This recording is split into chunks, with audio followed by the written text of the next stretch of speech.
Hello, everybody. Welcome to the Sweet Talks podcast, quarantine edition again. Yay! My name's Chantal, aka Sweet Talk 777 on Instagram. Whoever wants to. And I'm Nakima. And I'm Rihanna. Yeah. So today we're going to be talking about our relationships and the different types of relationships that you may find yourself in. Boundaries, and also maybe what it's like to have a relationship within this quarantine period. We did do a recording on this some time back, but the file kind of broke, so we had no way of trying to get it back, and it's actually a really good session, so hopefully we can recreate that. But yes, so I don't know. Anyone want us to kick us off as to types of relationships that either that we're in or relationships that we've seen that we feel like everyone could probably benefit about hearing about, to either stay away from, get into, be a part of, run away from, kick to the corner, set on fire.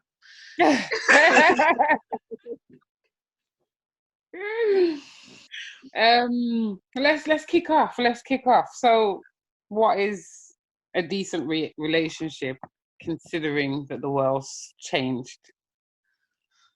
Oh, yeah. I think a lot of us have kind of got to look into ourselves a lot more.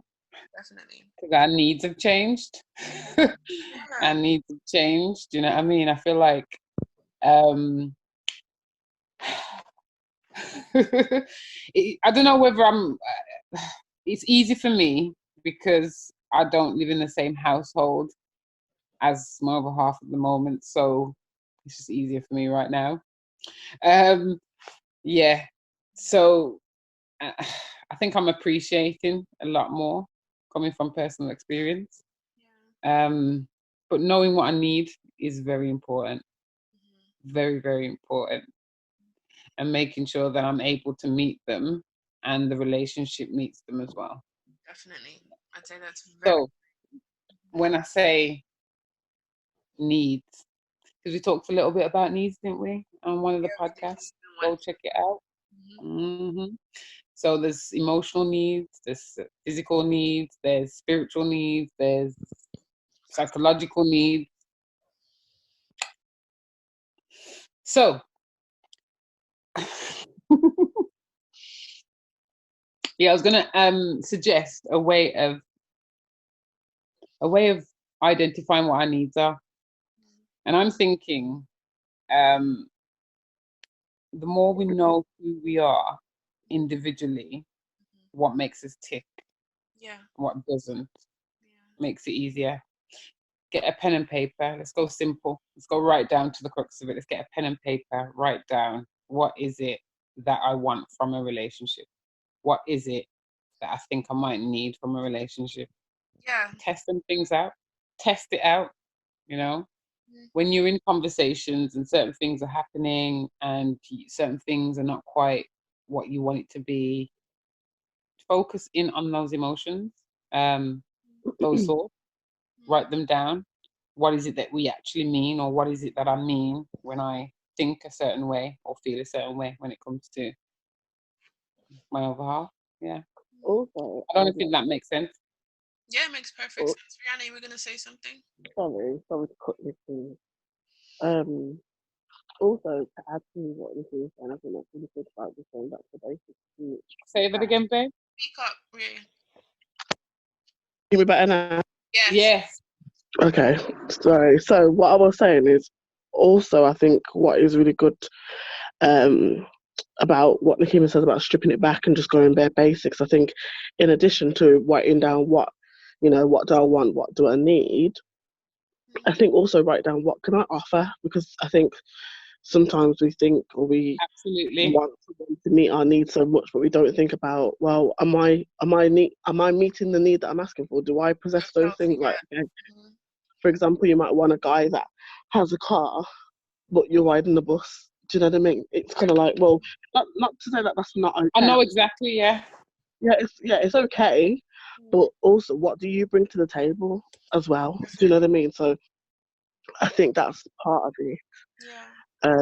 Big In time. yeah, in having a healthy relationship.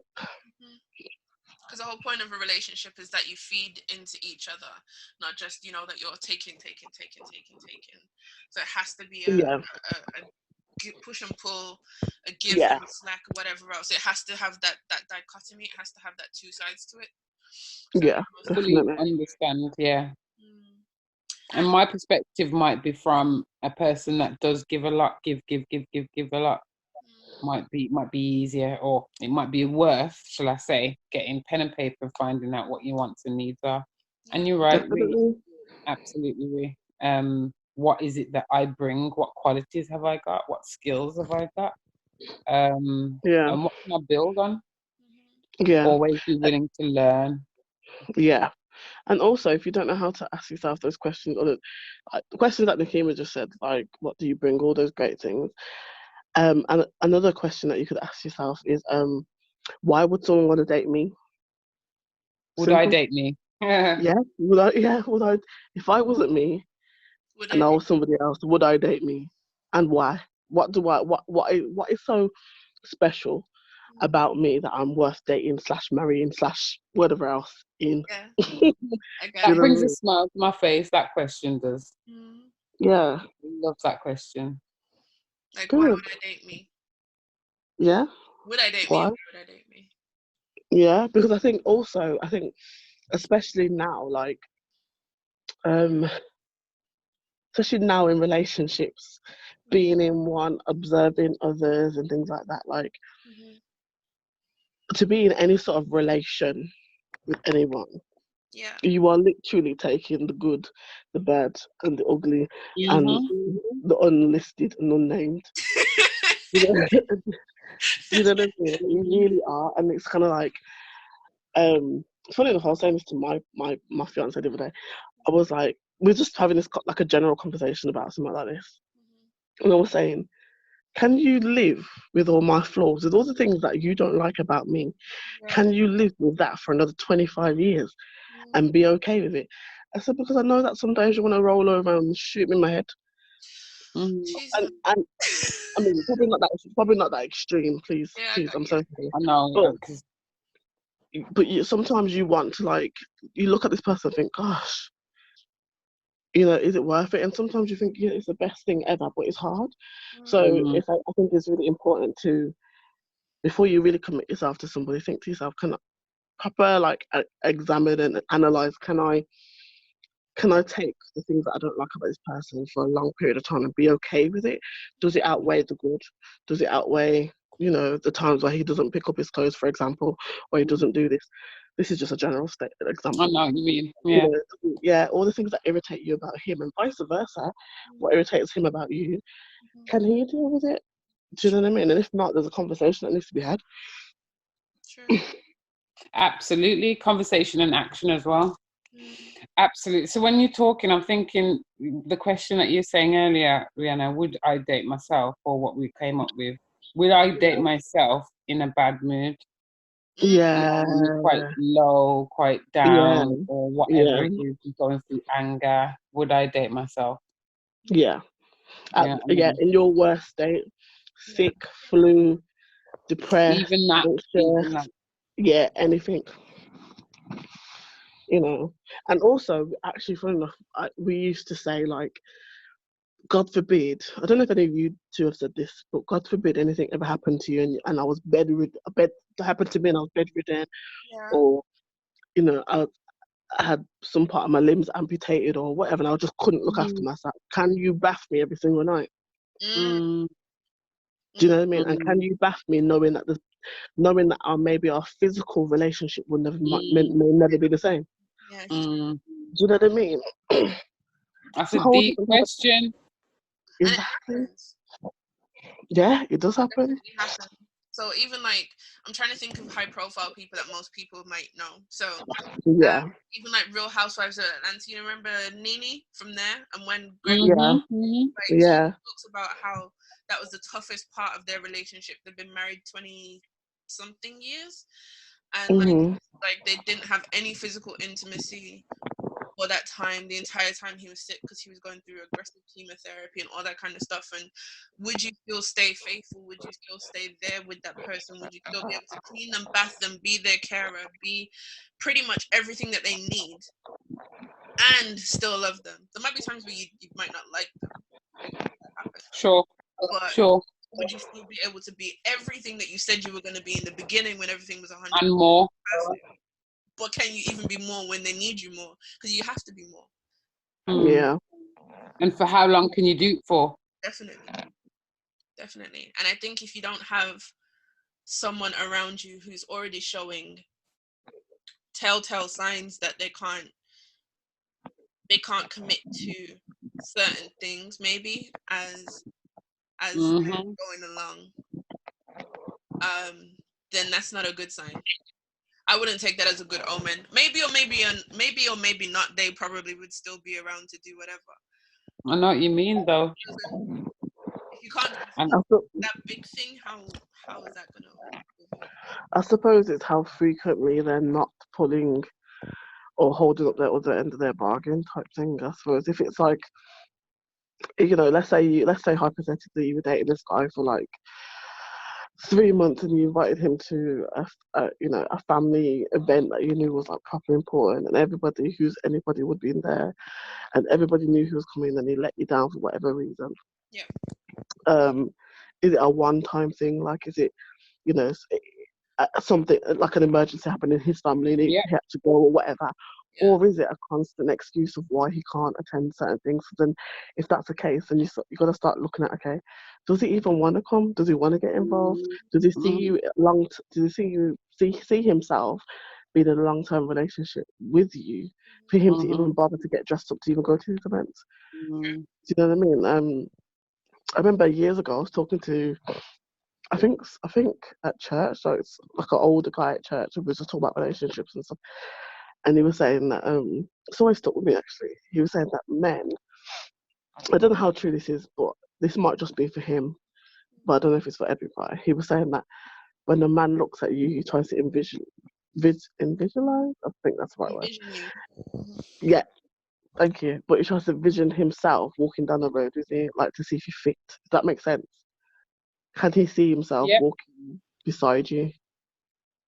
And that's always stuck with me. Like, can you really see yourself doing so? Because I think people don't realize how intimate walking beside somebody is.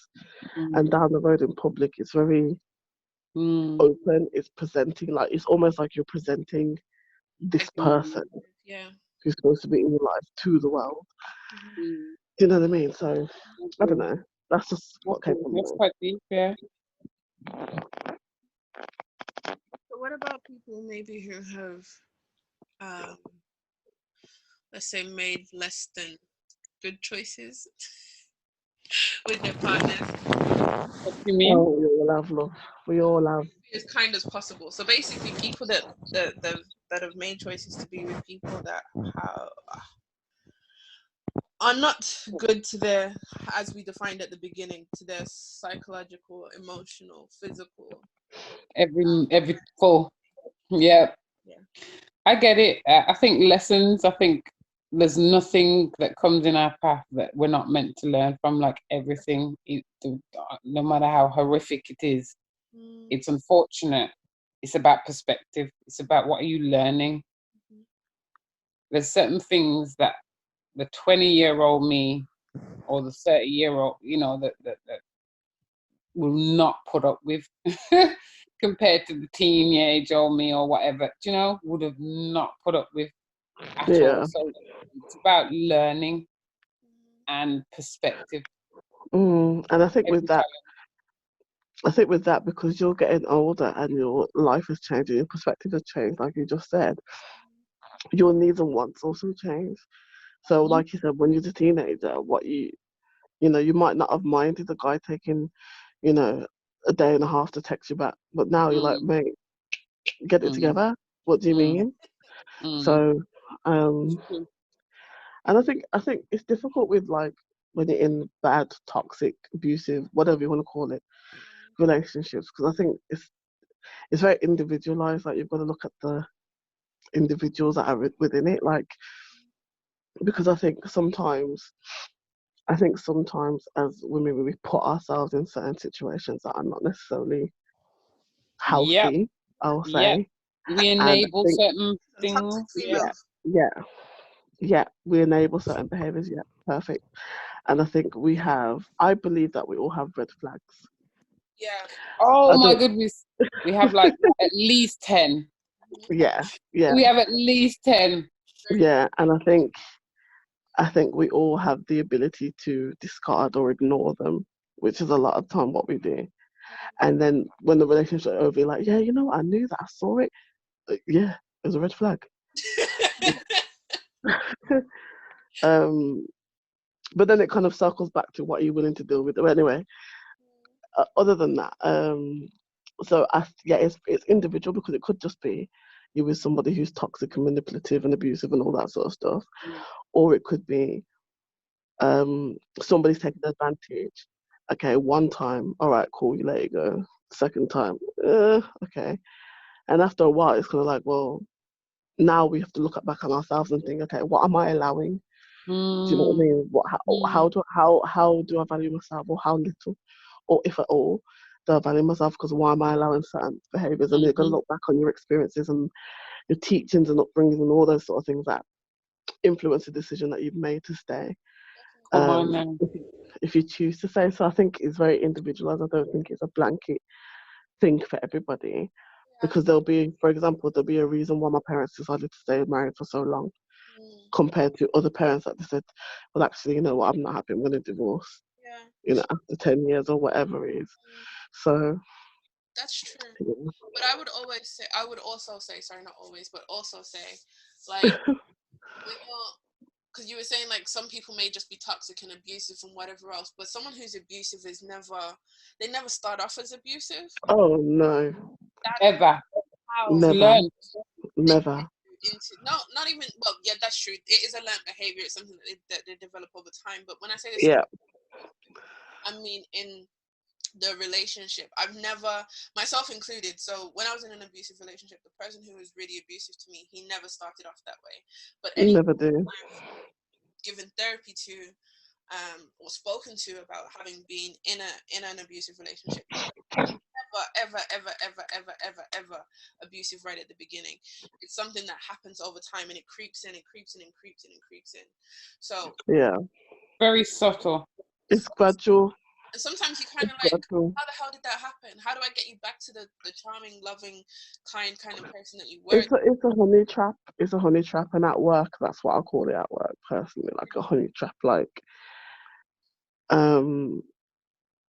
okay, just quick for those that don't know, I work with the perpetrators of abuse, but I work with men, so men that are abusive. So I call it the honey trap. Basically, what Shan's just saying, like, it is gradual. It never starts off. It's not like you're knocking at my door. Hi, I'm gonna beat you down. Like, it doesn't happen that way. Do you know what I mean? Like, it is always gradual. It's always very. They are, well, what I find or found, I feel like a lot of the times they mimic whatever you want them to be, whatever your ideal man is. Sometimes that's who they become. By the way, honey trap, and what I mean by that is they will be abusive to you. Not all. This is not all abusers. This is some. They'll be abusive to you, and then, you know, they'll turn around with, whether it be 30 minutes later or whatever the case is, and then they'll romance you. Yep. And do all the nice things that you want. That's why it's a honey trap, because then you then believe whatever they're displaying in that romance. Yeah, that whatever they're presenting, like a bee, you would go to that flower. Like, let's say he's, let's say he's that flower that's presenting all those things. Like a bee, you'd go to that, and then you're trapped now in that kind of falsity. Do you know what I mean? Like, that they're presenting. And a lot of times, then they'll end it with statements like, well, I only did it because of this. And if you didn't do this, then I wouldn't do this. And and then the next day they'll be abusive again, and it's a repetitive cycle type thing. Yeah. That's just some abusive men, and that's what I call the honey trap. Yeah. But what I would also say is that, and this is something that I found out as well from I guess my own I call it introspection, as well as like dealing with people who've gone through it. Yeah. Tends to be back to this whole thing about like your needs and wants and stuff. And when you were saying what Mhm. do you bring to the table, if you don't Mhm. see yourself as enough, this particular person can Mhm. be like the person filling that void, and without them you'll never be Yeah. anything. So Yeah. it's almost like it creates almost like a can't, it's like a codependency. But Yeah. until you have that relationship with yourself first, to say, Yeah. actually, I have this about me, or I have that about me, I am enough because of X, Y, and Z, or I'm not enough because of, or that needs improvement. I shouldn't say not enough, but that part of me needs improvement. Yeah. I think until then, whatever the person who's abusive is, because another I found is that they'll literally like rag on you in terms of like, oh, no man's gonna want this, or no other person's gonna want that about you. So Yeah. No one's gonna love you like I do. exactly. So they'll pick out all the little things that they think are flaws. So trying to remember what mine is. I'm so glad I've forgotten. Mine was no one's gonna ever want you because you're too outspoken. No one's gonna ever want you because you try to use your brain too much. No one's gonna ever want you because you're this and I that. mean, I know it's great in it. Now I look back at it, I'm like, oh, you stupid. Yeah. Very stupid. Like, yeah, but I think it's definitely Yeah, that's true. to start that relationship with ourselves first, so that it does. That's true. And sometimes they'll use the thing that they know you're insecure about. If Yeah, they know you're insecure about your weight, they'll use that and say, well, no one's gonna want a fat so and so like you, or no one's gonna want a skinny XYZ like you, or whatever the case is.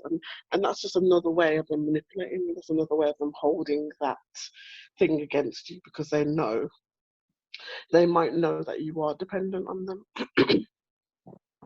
And mm, some abusers will build you up to break you down, or some abusers yeah, will help you accomplish certain things. For example, they might help you buy a car, or they might help you, do certain things to then take it away from you, yeah.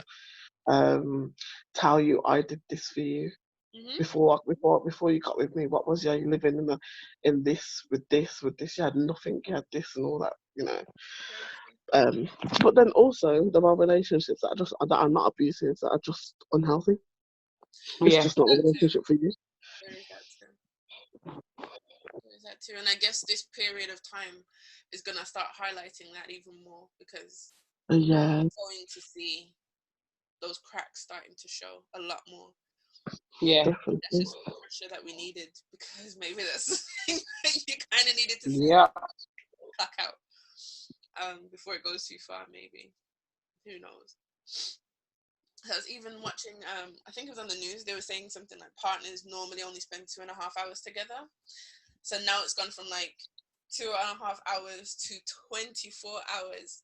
You are It's a massive definitely jump. going to catch up. Yeah, yeah. And not everybody's blessed enough to have a house with multiple rooms. True. So if you're stuck in a one bed, that's difficult. Do you know what I mean? Yeah. Sorry. Yeah. Yeah.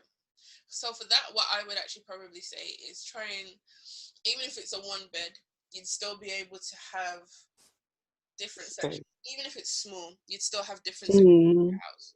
So I would say you have spaces that is that person's alone time, because we all Mm-hmm. mhm. like break from people as well as be with people, but you still need to have that. So even if it's like, okay, whenever I go into the bathroom, it's my alone time kind of thing. Mhm. Don't whatever till I come out, or when I sit on the corner of the right corner of the bed, that's when I need my alone time. Don't talk to me or whatever.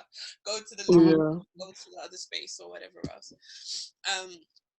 that you may have. So it's there are ways of getting around that, but again, you are still in the same environment, so it will definitely cause extra pressure. And it takes communication to do that because I don't know how comfortable people are to say, I love you, but I need some space. I need to just be in the kitchen by myself right now. Give me half an hour and just leave me alone. Not everybody has that relationship where they can do that. But That's a whole other thing in itself. Maybe you need to, but you know. But if you don't have that comfortability in a relationship to do that, then you don't have a relationship. Like if you can't say to your partner, "I need an hour," you're not in a relationship. I don't know what kind of bondage that is, but it's yeah. Yeah, communication, isn't it? Space is very important. A lot of us don't like solitude, don't like to be alone, even though we know we need to. But absolutely, you're right. And if that's the case, like even more so, I'd encourage it. And there has to be a point where you can. I mean, communication is the basis to any relationship, any friendship, any relationship. So Yeah. there has to be a certain level of honesty. There's only so long that you can wear a mask for. So if you need a space, you need the space because it's going to come out in a different way. It's going to snap off or start popping off at them. I'm back. There we go. Like something, it's going to come out in another way. So if you need the space, take the space. Yeah. I think the people that I'm feeling it for, more so if I'm honest, is maybe domestic violence victims, men or women, who are definitely. Because it's going to definitely. be like and the children, man, and their children. Like they are gonna feel it because you cannot get away from your abuser at all. There might have been points in the day where they would have gone out, whatever else, and I don't know if the abuser drinks and gets drunk and then starts beating and ragging on everybody. Then they're drinking in front of you. You can see the monster turning right in front of you, rather than them coming home from the bar. You can pretend to be asleep. No, none of that. That's mad. And you know what? As on top of that, this is perfect for them, you know, because the government has said that you cannot leave this house. Yep. So the control that I already have on you is now magnified. Yep. Because I know you can't leave this house, and you know I know you can't leave this house. So they're loving it. Where you going? They are absolutely loving it. Oh, it's gone? Yeah, same. Thank you for using Zoom. This meeting no longer has a time limit. Oh. Let's keep going. Sorry. Yeah. There we go. Edit that out. So what I was saying is, you know, abusive people are loving this moment because they've regained that control. And it's government enforced. Yeah, exactly. So my heart does go out to them, and also my heart goes out to those.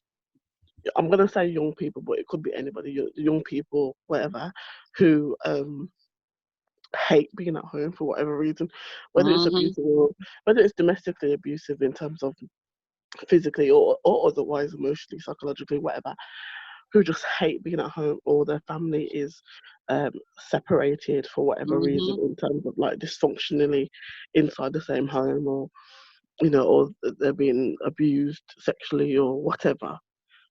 My heart goes out to them as well, because them going to school, colleges, unis, whatever work is escapism. And the fact that they can't go is the worst thing that's happened to them right now. Yeah. So I can only imagine that, unfortunately, once this is over, suicidal rate will go up, I'm sure. I think they're gonna depression and anxiety and all that is gonna skyrocket, yeah, definitely. So then now the therapists that are already overdone and tired and worn out, yeah, exactly, inundated, even more so once this is over. You're right. I do, because I've just reflected on when you were saying, and when I was younger, I didn't like to be at home at all.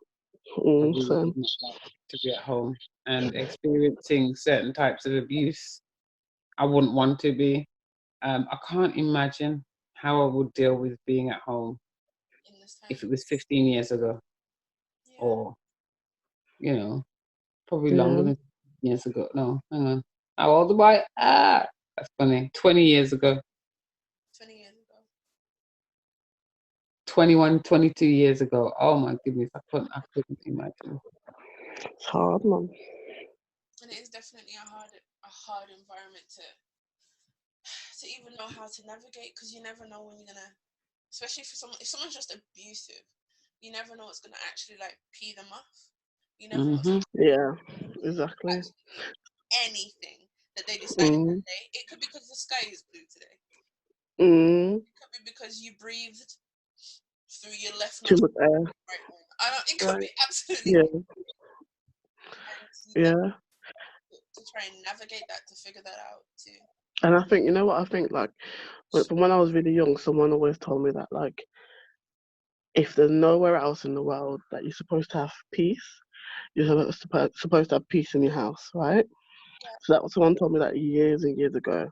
Yeah. And the fact that she has to walk on eggshells because this insecure person decides they want to be abusive.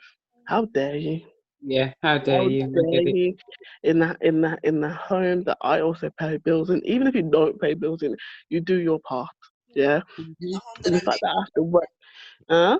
In the home that I make a home, probably normally that's right, exactly. And the fact that I have to walk on eggshells yeah. because you can't get your act together because you're insecure about your whatever you didn't accomplish in your life, and now you're putting on no.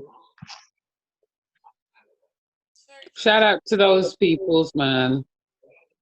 Yes, and all the pregnant women all over the world that are struggling right now. They really are. Oh my gosh. I don't know how they're doing it. I'm feeling it for pregnant women. Like I have a friend who's a midwife. Shout out Bex. But like I have a friend who's a midwife, and for about a week or 2 weeks, I was pretty much having to train her in CBT to do her job, because the amount of women who are anxious, of course, because they're pregnant. Of course. I think, and on top of that, you can't even have your man in there with you, or your girl, or whoever you with. Yeah, they can't have their partners, and they can't. Oh God. To those individuals, I would say if you can just get like a pool. I know how practical it might not be, but try and make it as practical as possible.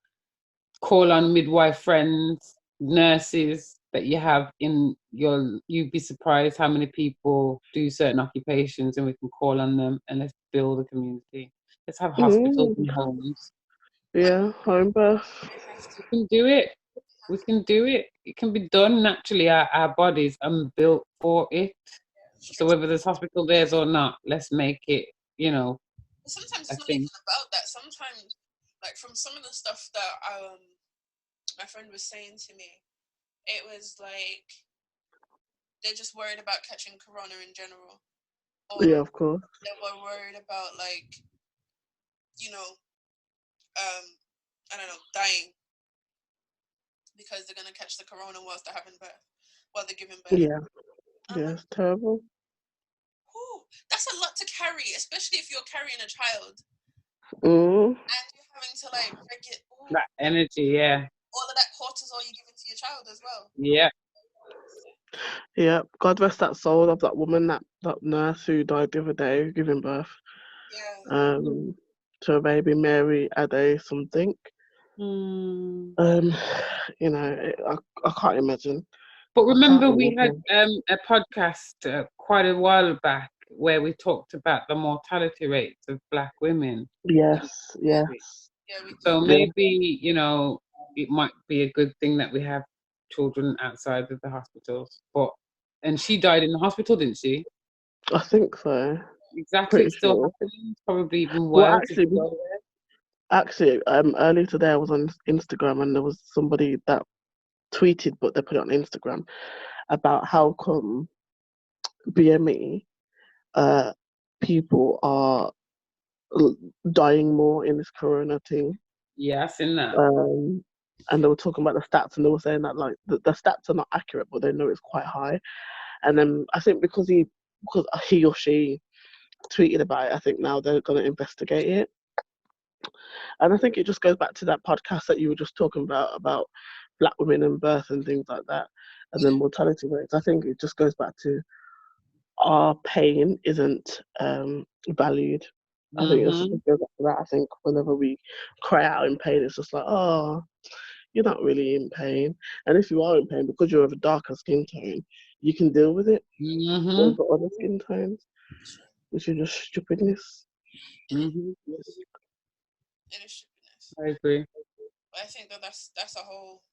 We could do that another day. Actually, probably talk about Yeah, a whole other topic. the health of women. But yeah, relationships is difficult, whether it's romantic or any otherwise, just relationally, it's difficult. And I think communication is at the heart of it. Mhm. Communication, being transparent. You know, even when it comes to friendship, I remember, you know, me and this girl stopped being friends, and I remember asking her, "What do I do? What do I do for you? What do I do in this friendship for you?" And she was like, "What do you mean?" I said, "What do I do?" And then she couldn't really answer me. And I said, "Well, exactly." So I said, "Is there any point us being friends? If you can't tell me, if you can't tell me what I do for you in this friendship, you know, you couldn't." For example, I was looking for her to say things like, "Oh, you're there for me. I can come to you and I need something. You know, you're ride or not die, because look, anybody's trying to die. But you know, any, any of those things, nothing." And I was like, "Well, then clearly I'm not that of value to you, because you don't think it's worth it, really. So why are we friends? Do you know what I mean?" And we stopped being friends. But those are the hard questions. And don't get me wrong, it's not like you just roll it off your tongue, wake up, and you say Yeah. that and everything's fine. Like, it's a hard question to ask somebody, but it's honest. And I needed to know, because it's like, well, Why waste your I time? could be, yeah, and also I could feel that you treat me differently, you see me differently. Mm. I'm different to you, which is Mm. fine. Um, but I'd rather give somebody else my friendship, if that's okay. Mm. And you You're can so find somebody sweet. else to be friends with. Mm. And that's a good reason to not give someone your friendship. And not, this is the thing.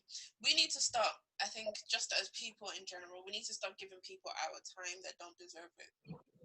Can you say that Yeah, again, please? We need to stop giving for the people people in the back. not everybody should have access to you. I know we're in like a 24/7 get access to whatever you want, but not everybody needs to have access to you. Yeah. And if you feel like these particular people are not adding to your life, or you're not adding to their life, then Come on. you need to backtrack that. Some people are there for a season. Some people are there for life. You need Mhm. to figure out who the life partners are Mhm. that are going to be going with you for life.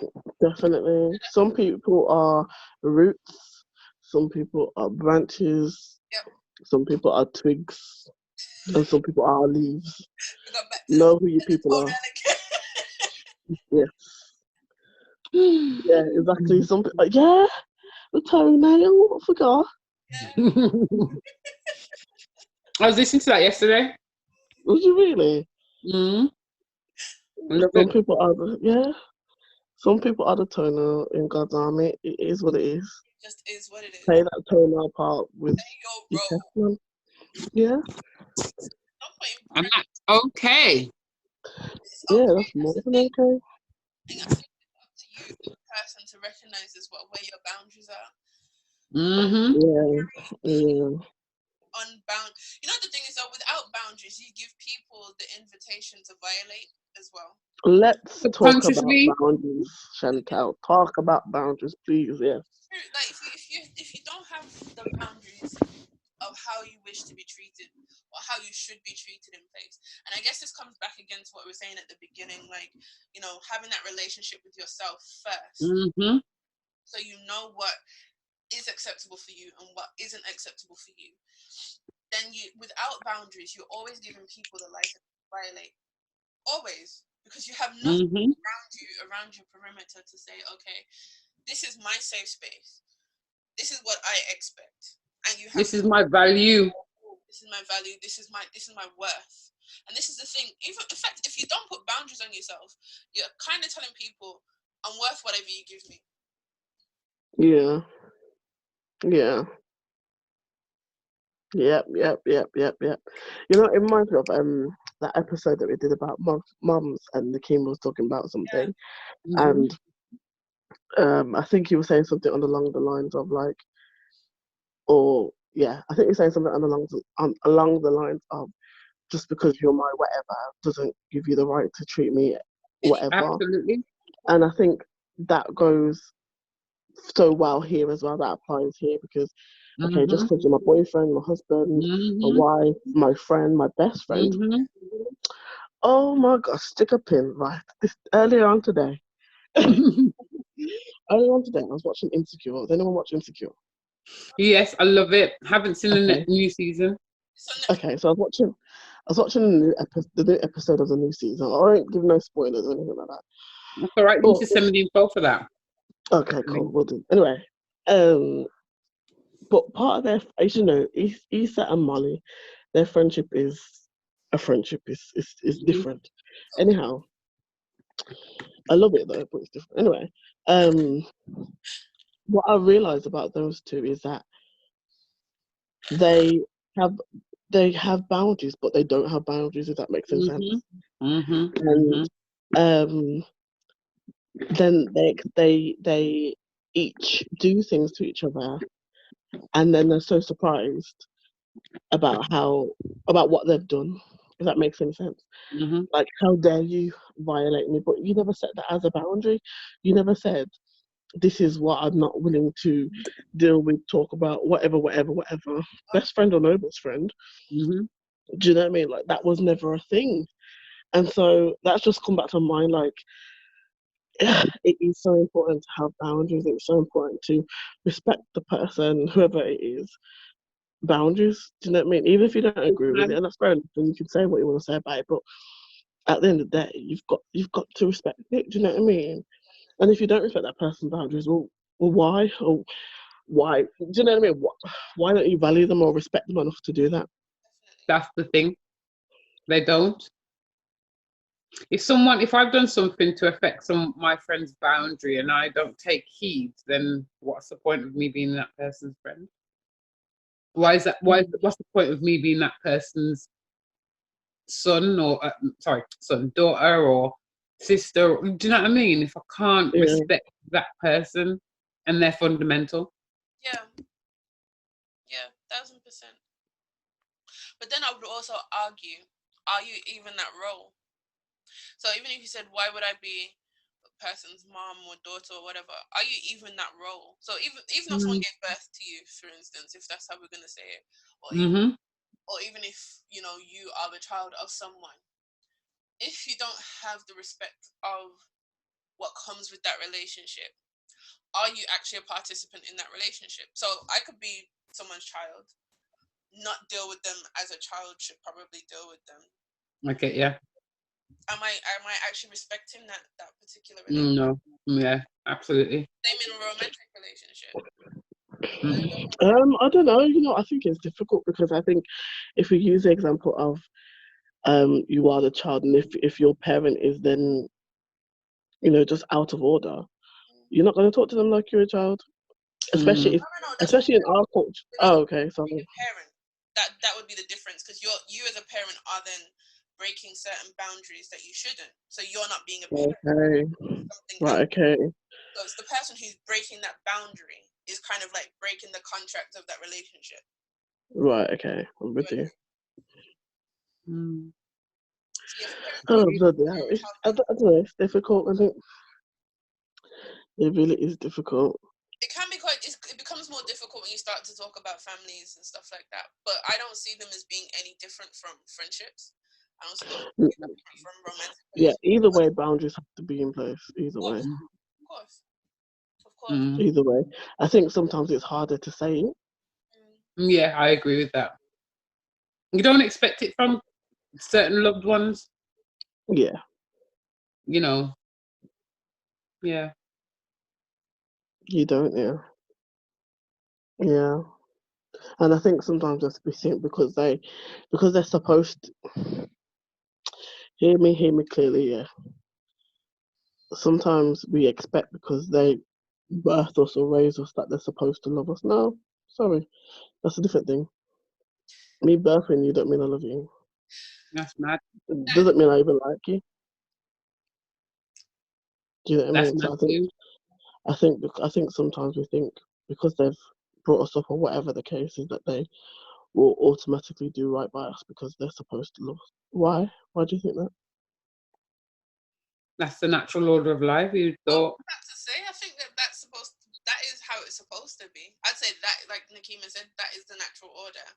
So And that is of God. Yeah, it's supposed to be that way, but it's not always that way.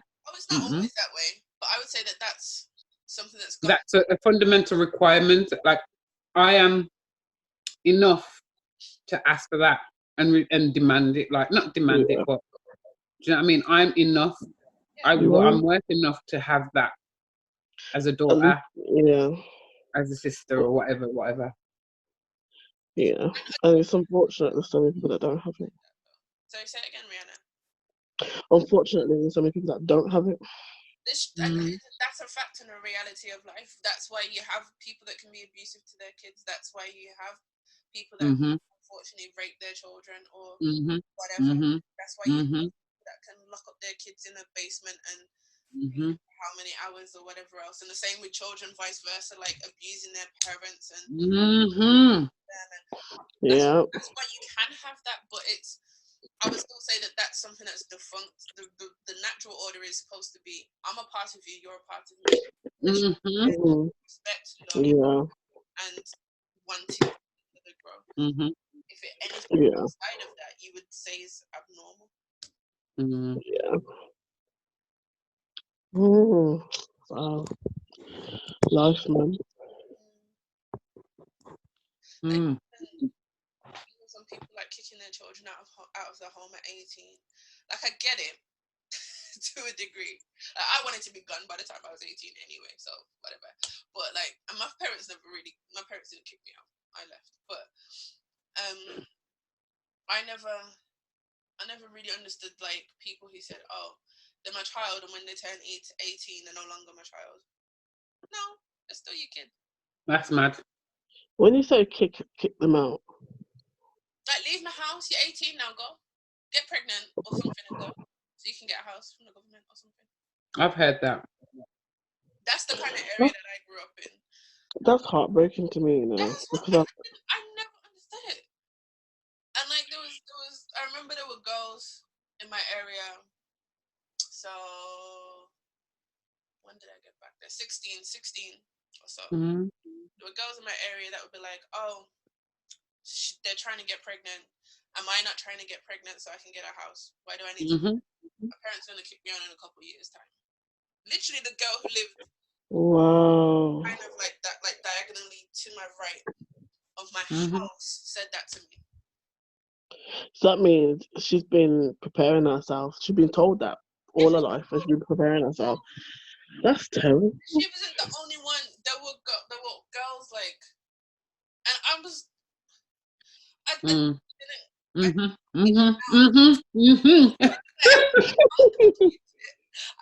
really be like, okay, so hold on.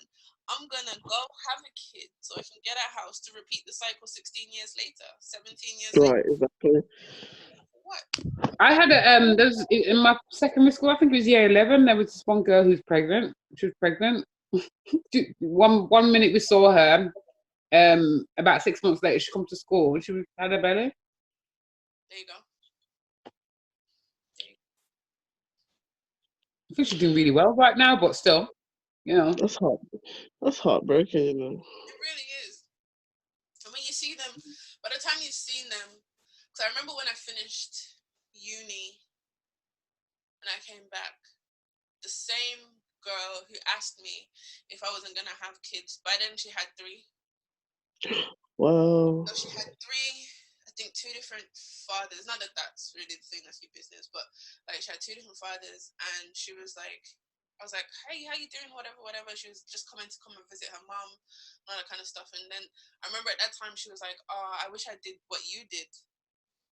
And I was like, "You don't have to do that to get out. You can like go to uni, stay there for a while, get a job, go to college." Whatever else. Like, she wasn't having like, "Nope, I'm gonna get a free house." I was like, "Okay." But you know what? That just shows at that time people's ambition, Mm-hmm. and Definitely. it shows that what their parents' ambition were as well, because More than you exactly. didn't really, you weren't too fussed about your kid. Yeah, she wasn't. I don't think that they were. I think that they. I feel like they were one of those general, unfortunately, stereotypical benefit families. Oh, okay. So not all families are like this. I don't think all families are like this, but their particular family was definitely a stereotypical one. Let's put it that way. Mm. Mm-hmm. Like, nobody really went to work. Nobody really did much. If they did, it was a Mm-hmm. couple months at a time, and then someone's gonna get pregnant, or the dad's gonna pretend to leave the house, or something. Like, it's just a whole bunch of stuff. Mm. So, but again, even that then shows those young people, and this is where we get cycles happening, like relationship cycles happening, because they're then shown one way and they're never really shown another way. Yeah. That then starts that cycle all over again. And then how do you attach to your children, I guess, because you're always kind of waiting for them to reach a certain age before you tell them to get out. Like, are you gonna try and have a full-on secure relationship with them, or is it gonna be more like, well, I'm just raising you to a certain age, and after that, you gotta leave? Maybe it is. Maybe it is. Because there was somebody on YouTube that I watched that's got a similar story, and it was a boy, Okay. and his mom kicked him out around that age. I want to say around that age, maybe a little bit younger. I mean, it's a shame because he had a job, he had everything, he was going to college, all those things, Mm. and his mom just said to him one day, "Don't come home." He's Oh, like, "What do you mean? Like, you can't come back here, basically." she didn't prep him or nothing. Just don't come back. Well, don't quote me. She might have prepped him. I'm not Okay. 100% sure. Yeah, it's. I remember he was sitting in his car, and he called the police, and the police were like, the police were so. I've never seen the police be so empathetic. Mm. Do you know what I mean?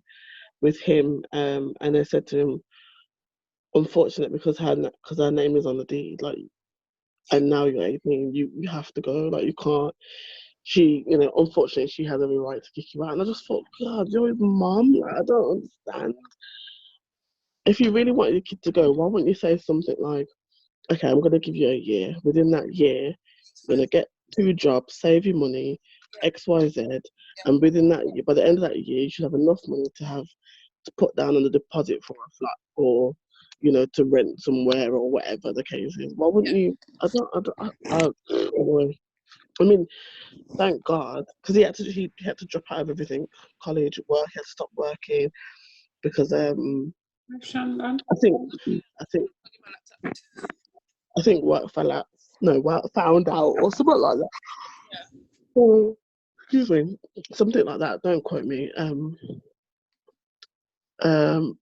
he eventually found somewhere with like a shared accommodation, and eventually got himself back on his feet. And now he's still at the stage where he's trying to get himself back on his feet, and he's better than he was. But he's such a good. You could tell that he's just got a good heart, and it's just a shame.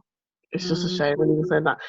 It's kind of like when that happened to him, he's kind of like his whole family just turned on him. Like he didn't see it coming from anywhere. Like he didn't have no time to like really prepare himself. And That's bullying, effectively, isn't it?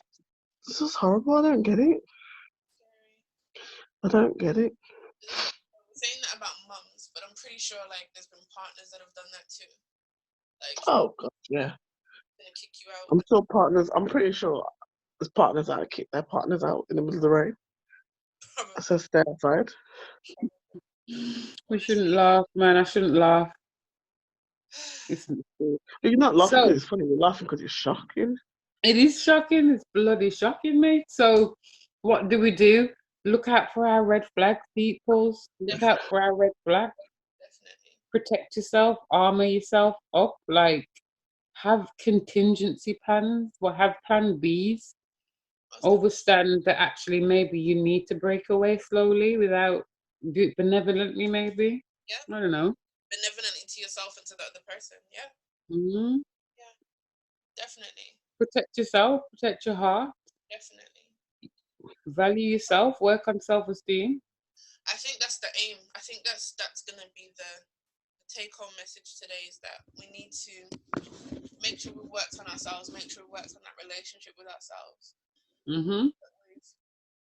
We know that we are enough for ourselves. I think that has to be the takeaway message. And I think that has to be the takeaway message for any relationship. Making sure that you know that you are enough for yourself and anyone who comes along. Parents, children, uncles, aunties, cousins, friends, relationship partner, romantic partner, business partner. They are just the addition to. And I think that's where we will end it. So, guys, thank you for joining us on the Sweet Talk podcast. And we'll see you. Yes, thank you. Bye. Bye.